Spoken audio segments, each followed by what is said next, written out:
Okay, so my name's Andy Griffin and I have the role of the lead for the Armed Forces Community Health and Wellbeing within Dorset Healthcare Trust.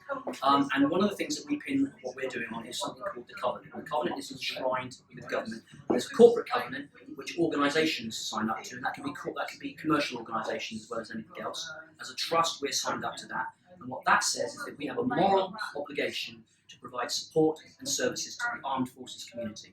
That's not just for veterans themselves, that's for the wives and families of the Armed Forces community, because prevalence rates in combat veterans amongst their spouses is running as high as 38%, so there's a real problem with the families as well.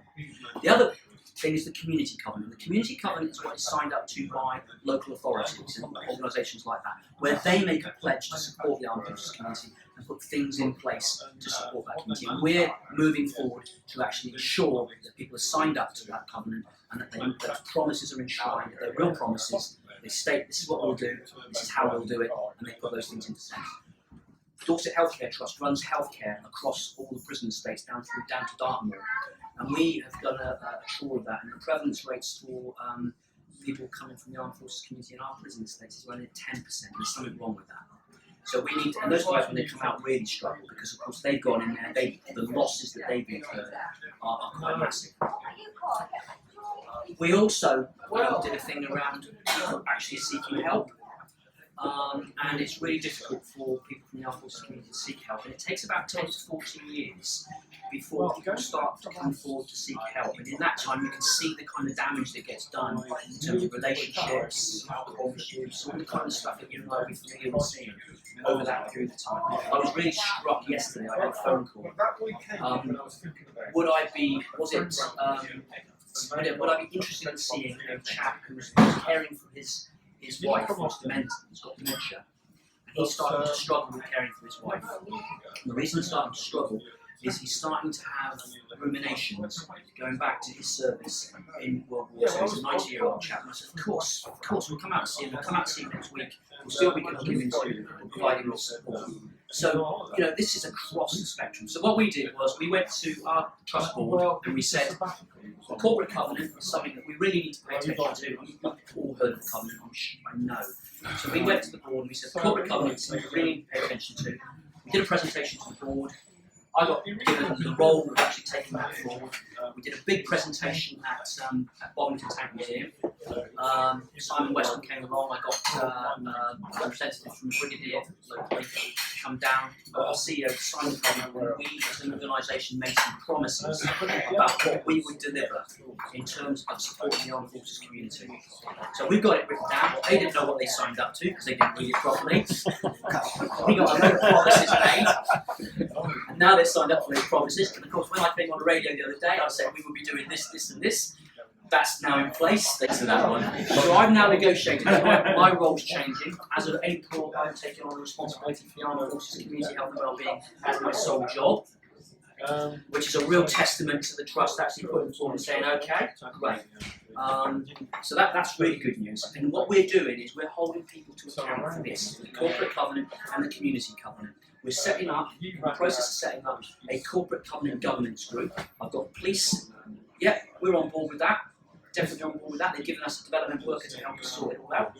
Probation service, yeah, we're on board for that. We recognise there's a problem. The big issue, we recognise there's a problem with homeless veterans. We're on board for that. BCHA, Bournemouth Church Housing Association, we've got housing stock. If you want to use it, we can put it to one side for veterans. YMCA, we got 10 units down here, Andy. Do you want to use it for the Armed Forces community, the guys that are really struggling? We can get them in here, give them a bed, give them food, get them clothes, help them with bank accounts. If the guys can save some money up, we've done a deal with one of the banks that will match fund that so they get deposits for housing going forward. Stood up to the plate, really impressed. We've now just about got buy-in from local authorities. So they're now sitting on with us. Paul signed up. They've given me Upton House down there to do a conference to get everybody around the table and get this going. Bournemouth signed up to it. I've just got to get Dorset signed up to it. But I've got connection with the mayor to actually get that sorted. So we're really moving on at pace. One of the interesting things for us here in Dorset, though we haven't got boots on the ground yet doing any of the kind of welfare work, we're picking people up as we're going along. But it's small baby steps at the moment. We're looking at us nationally here. We've got Defence Medical Welfare Services. People aware of them? They're a charity that's been around for 70 years. Defence Medical Welfare Services are a very discreet charity. They have deployed people into operational theatres all that time. I never even knew they existed.